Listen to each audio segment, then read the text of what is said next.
the lawyer's words still echo in my head. According to the will, everything goes to family by blood. Blood. That one word shattered everything I believed about family. I sat there frozen, staring at the mahogany table where Grandpa's photo smiled back at me. The man who raised me, loved me, and called me his little sunshine. Now, my sister Ava was smirking from across the room, clutching Grandpa's will like she'd won a game she didn't deserve to play. "Sorry, Juniper," she said sweetly. "You're adopted. It's just how things are." The room tilted. The walls felt too small for my anger. But as I looked closer at the document in her hand, something didn't add up. Grandpa had always signed his name with a blue pen. This one was black. And that's when I knew. Ava had forged the will. The day of the will reading was supposed to bring closure, not humiliation.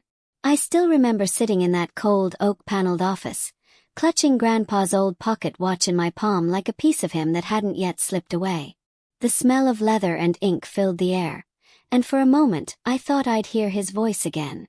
Instead, I heard Ava's laughter. She was dressed in black like me, but somehow her smile didn't match her morning clothes. "Don't look so nervous, Junie," she whispered, flipping her hair.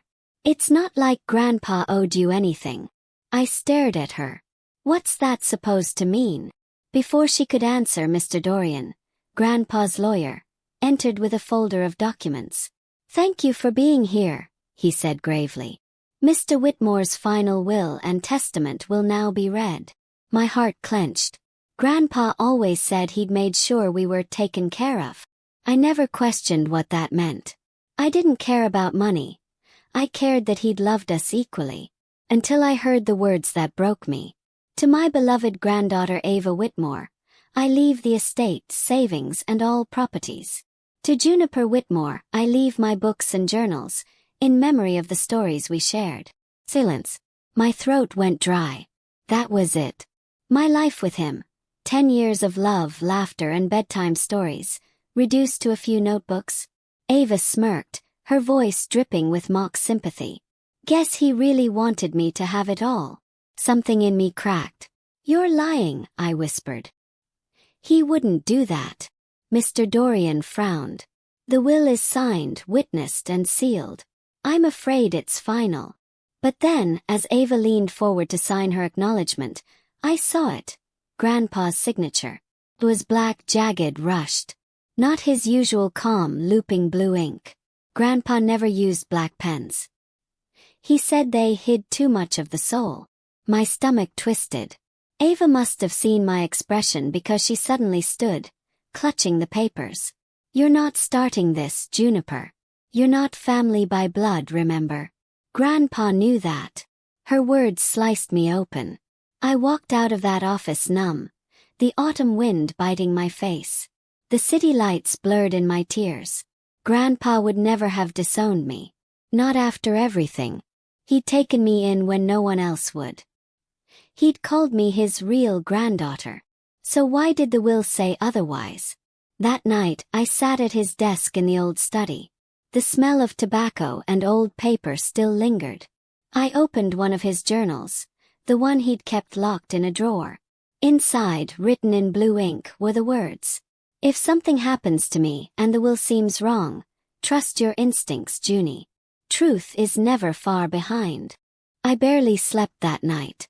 The sound of the grandfather clock echoed through the empty halls of the Whitmore estate, every tick slicing through the silence like a blade. Grandpa's journals were scattered across the desk, their pages smelling faintly of dust, old paper, and pipe tobacco. His scent, his memory, his truth. I flipped through page after page until something odd caught my eye. On the last page of his travel journal, a small corner was thicker than usual. I rubbed my thumb along the edge. It felt double-layered. With trembling fingers, I peeled it open. A letter was hidden inside. It was sealed in blue wax, stamped with Grandpa's initials, H.W. My breath hitched as I broke it open. "My dear Juniper, if you're reading this, I'm gone. I left this note where I knew only you would find it. The will you saw isn't mine. I trusted someone I shouldn't have, and I fear Ava and her mother have done something unforgivable. You are my family, blood or not. My lawyer Dorian may be compromised. Trust only the name I wrote inside the old clock. Grandpa. The words blurred as my eyes filled with tears. He knew. He knew they'd betray him. I rushed to the living room and knelt before the tall antique clock that had stood there since I was a child. Dust shimmered in the moonlight as I opened the small wooden panel at its base. Inside, scrawled in faded blue ink, was a single name. Lydia Kane. The name meant nothing to me, yet. I googled it, heart pounding. The first result made me gasp. Lydia Kane was a former paralegal who'd worked for Dorian and Associates, Grandpa's law firm, until she mysteriously resigned 6 months ago.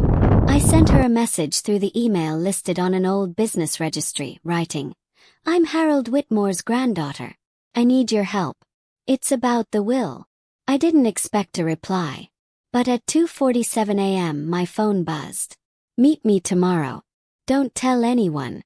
11 a.m. at the Lakeside Cafe. I couldn't breathe. She knew something.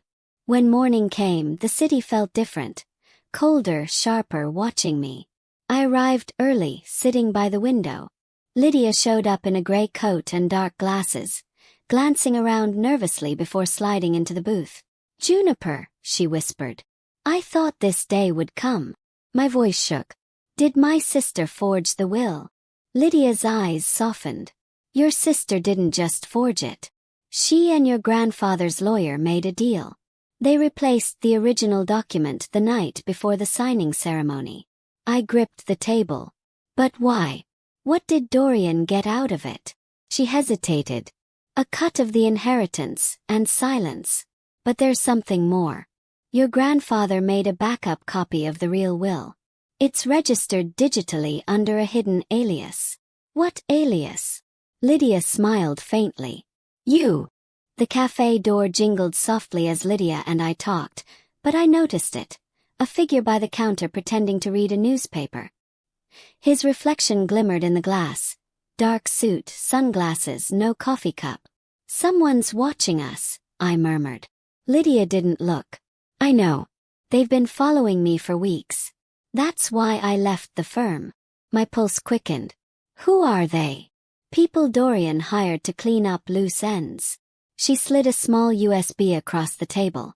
"Everything you need to prove the will was forged is on that drive. Emails, scans, timestamps." The man at the counter stood. Lydia froze. "Go, Juniper. Now. What about you?" She shook her head. "If he catches me, he'll destroy this. Run." I grabbed the drive and bolted through the side exit, the bell above the door ringing violently behind me. Rain poured outside. My boots splashed through puddles as I ran down the street, heart hammering against my ribs. I ducked into an alley, crouching behind a dumpster. The man's footsteps echoed closer, then stopped. A metallic click, a phone call. "Yeah," he said, voice low. "She's got it. Both of them. What do you want me to do?" Then. Understood. He turned and walked away. When I finally returned to my apartment, drenched and shaking, I plugged the USB into my laptop. The screen flickered to life, revealing files. Dozens of them. PDFs, photos, even an audio recording. I clicked one at random. Dorian's voice. "Ava, once this is over, you'll inherit everything. You'll transfer my share in 6 months, understood?" "Ava.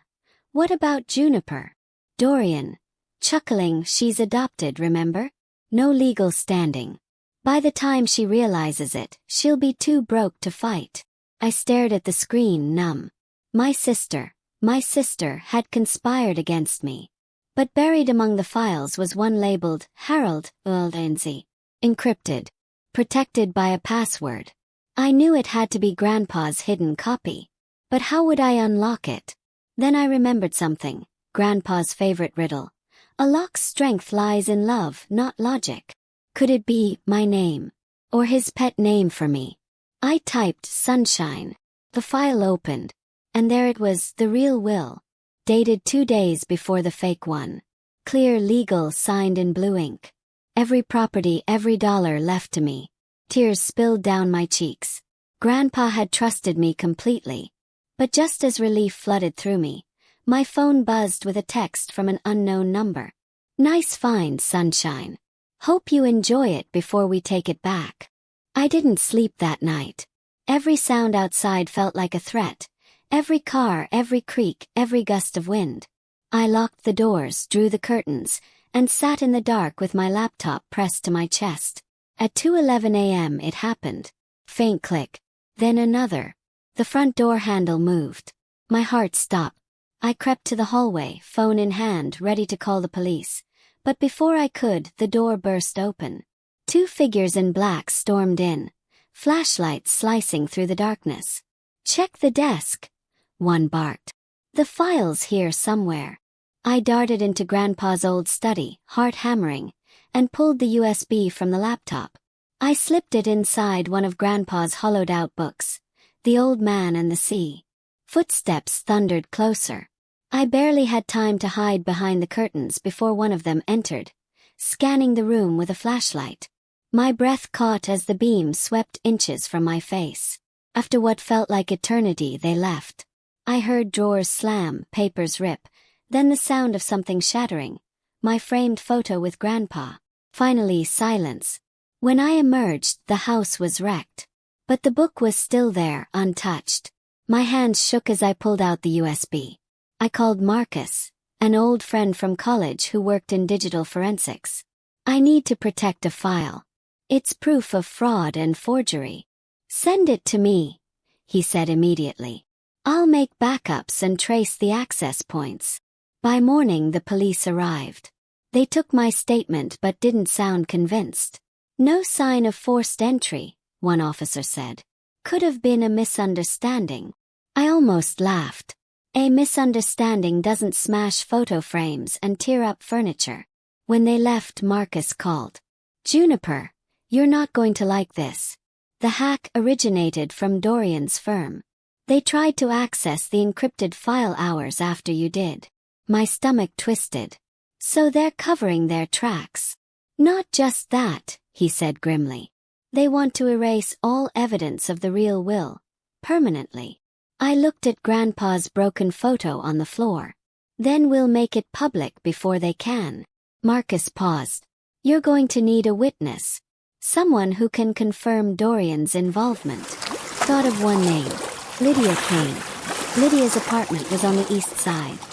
Small, cluttered, filled with stacks of legal papers and unopened mail. When I arrived, the door was ajar. The smell of stale coffee and perfume hung in the air. Lydia called softly. No answer. I stepped inside. Her laptop was open on the desk, the screen still glowing. A single email draft blinked on the screen. To Juniper Whitmore, if you're reading this, they found me. The real will is registered under. The rest of the message was gone. Deleted mid-sentence. The apartment had been ransacked. Drawers pulled out, papers shredded. A wine glass shattered near the window. But there was one thing they'd missed. A photo frame on the wall. Behind it, taped to the back, was a folded note. Pulled it free. It read, "Trust the notary. The woman with the scar. She knows." The notary. Grandpa's will had been notarized by someone else entirely. A woman named Ellen Pratt. I'd seen her name on the original documents. I drove to the courthouse records office and asked for her file. The clerk hesitated. Ellen Pratt. She doesn't work here anymore. Resigned after the Whitmore case. Where is she now? He leaned closer, whispering. Word is she moved upstate. Quiet life. Doesn't talk about her old clients. I thanked him and walked out, mind racing. If Ellen Pratt witnessed both wills, the fake and the real one, she could expose everything. But someone else was already watching me. As I reached my car, I saw it. A black sedan idling across the street, same tinted windows as before. I didn't go home. I drove to Marcus's place instead, parking 2 blocks away. He opened the door, face pale. Juniper, they're tracking your phone. We need to go dark. He handed me a burner phone and a flash drive. This has the final, untampered copy of the real will. Ellen's testimony is the missing piece. Once you find her, we can prove it in court. I nodded, gripping the drive like a weapon. Outside, the rain had started again. Relentless, cold, cleansing. Grandpa's words echoed in my head. Truth is never far behind. I looked at Marcus. Then let's find the truth before it's buried forever. By the time Marcus and I reached the quiet town of Green Lake, my nerves were shredded. Every few miles I checked the rearview mirror, half expecting that black sedan again. Snow flurries danced through the headlights as we pulled into a tiny roadside diner. Ellen Pratt, Marcus said, scanning the booths. According to the clerk, she works mornings here now. I spotted her immediately. Late 50s, hair in a tight bun, a faint scar along her left cheek. She carried a tray of coffee cups but froze when our eyes met. Mrs. Pratt? I asked softly. She hesitated, then nodded. Not here, she whispered. Wait outside. 10 minutes later we sat in her car. Heater humming. She gripped the steering wheel like it might save her. You shouldn't have come, she said. They warned me to stay quiet. Who? Asked. Dorian. And your sister. The words made my stomach turn. Ellen sighed. I notarized 2 wills for your grandfather. The first was authentic. Blue ink, witnessed properly. 2 nights later, Dorian brought another copy, claiming the old man wanted changes. He pressured me to stamp it. But I saw the pen marks. The signature line was traced. So you knew it was forged? I knew, she admitted, voice trembling. But Dorian threatened to ruin me if I spoke. He sent men to my home. That's why I left. Marcus leaned forward. If you testify, the forgery charge will stick. We can protect you. Ellen stared out the window, snow reflecting in her eyes. Your grandfather once told me you had more honesty in your little finger than that whole family combined. Maybe it's time I prove him right. She pulled out an old envelope from the glove box, a copy of her notary journal page. Showed 2 separate signatures, different inks, different dates. This is the original log, she said. I never destroyed it. Relief flooded me. Finally, real proof. We thanked her and drove back toward the city. Halfway there, my phone lit up with a single message from an unknown number. Turn around, Juniper. Or Ellen won't make it to court. Marcus swore under his breath. Headlights flared behind us. A black SUV speeding closer. Hold on, he shouted. The SUV rammed our bumper. Metal screamed. We spun across the icy road, crashing into a snowbank. My head hit the window, pain exploding behind my eyes. Through the haze, I saw the SUV stop. 2 silhouettes stepping out. Get the evidence, one yelled. Marcus pulled me out the passenger side. We tumbled into the woods as gunshots cracked the night air.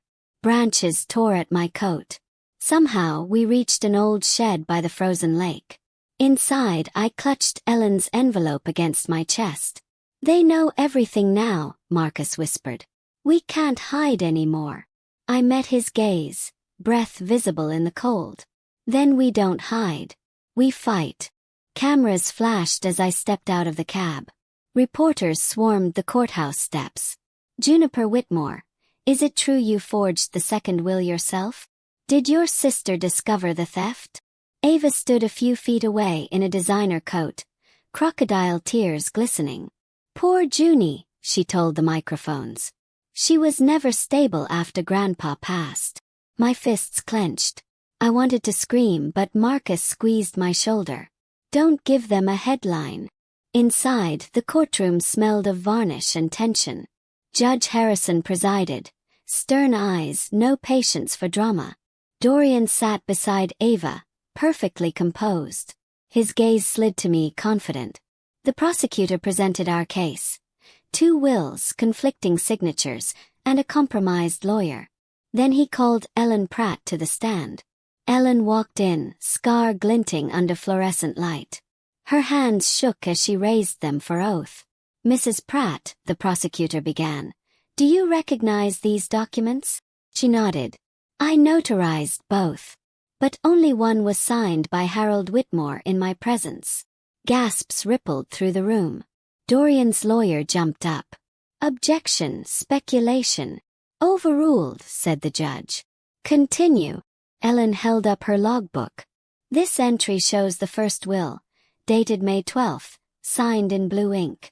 The second, dated May 14th, appeared 2 days later, black ink, same handwriting but traced. The prosecutor turned toward Dorian. Mr. Dorian, care to explain why 2 wills exist? Dorian smirked. Clerical error. My firm drafts multiple copies. Yet only the forged one benefited your client, Ava Whitmore. Ava's cheeks flushed. She whispered furiously to her lawyer. I watched heart pounding. Every truth Ellen spoke brought me closer to justice, and closer to danger. During recess, Ava cornered me outside the ladies' room. You think you've won, she hissed. You were never part of this family. Even if you get the money, you'll always be the outsider Grandpa pitied. I looked straight into her painted eyes. No, Ava. I'm the granddaughter he chose. That's something you can't fake, no matter how many signatures you forge. She slapped me. It echoed down the marble hallway. A guard stepped forward. Everything all right, ma'am? I wiped the sting from my cheek and smiled. Perfectly fine. She just signed her own confession. When court resumed, Marcus took the stand. He carried a flash drive labeled simply Evidence A.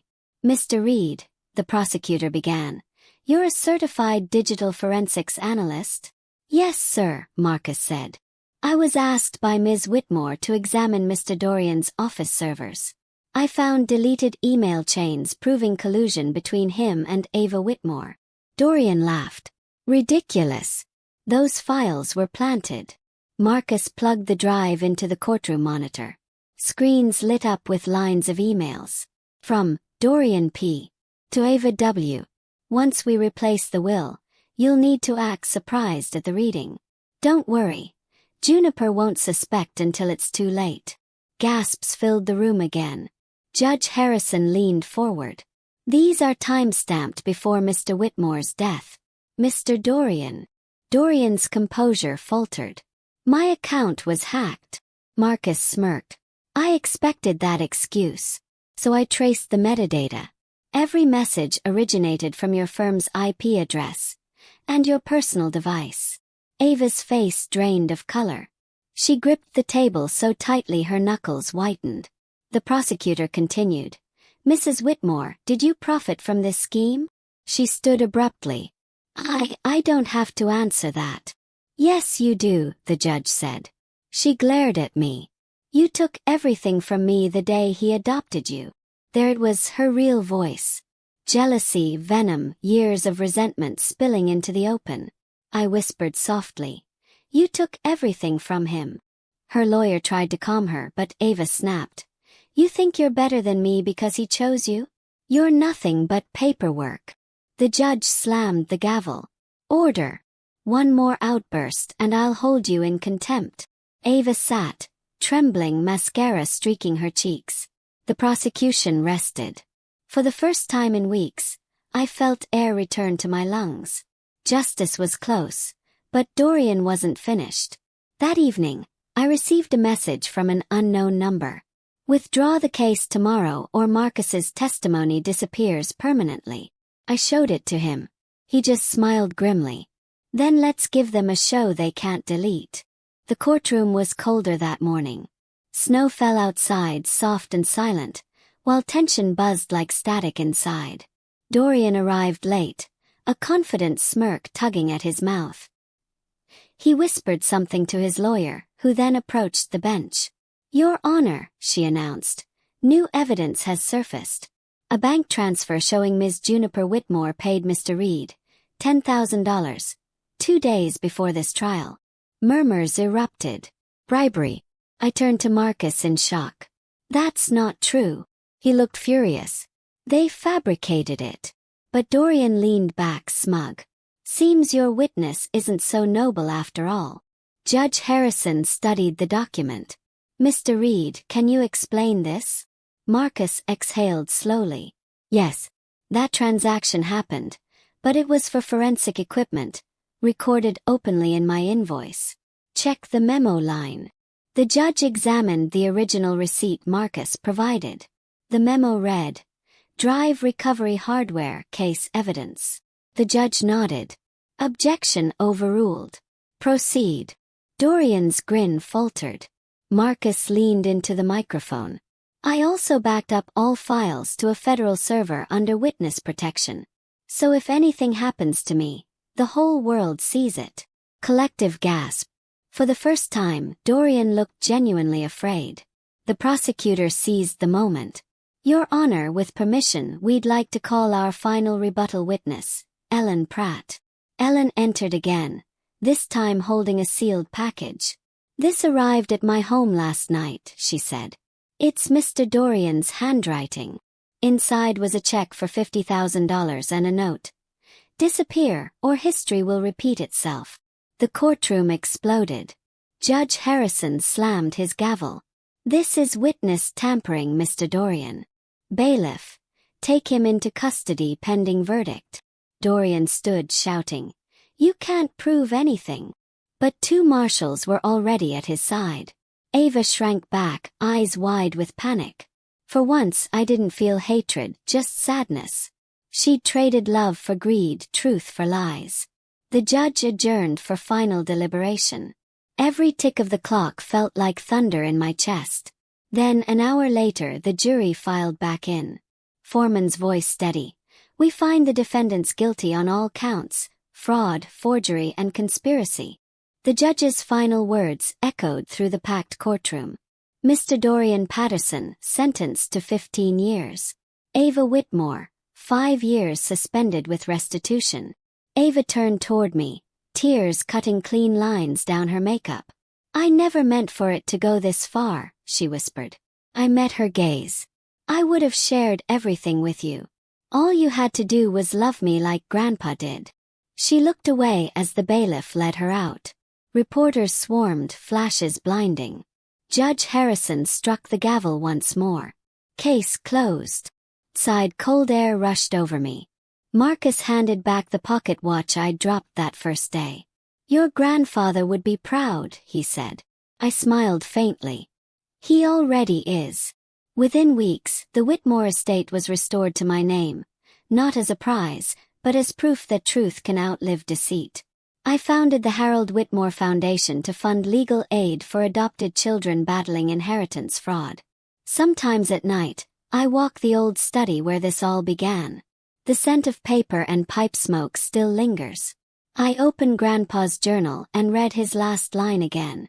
"Family isn't written in blood. It's written in choice." Now I understand. He didn't just leave me his estate. He left me his courage. I turned to the window where dawn spills across the fields, whispering, "We won, Grandpa. We really did."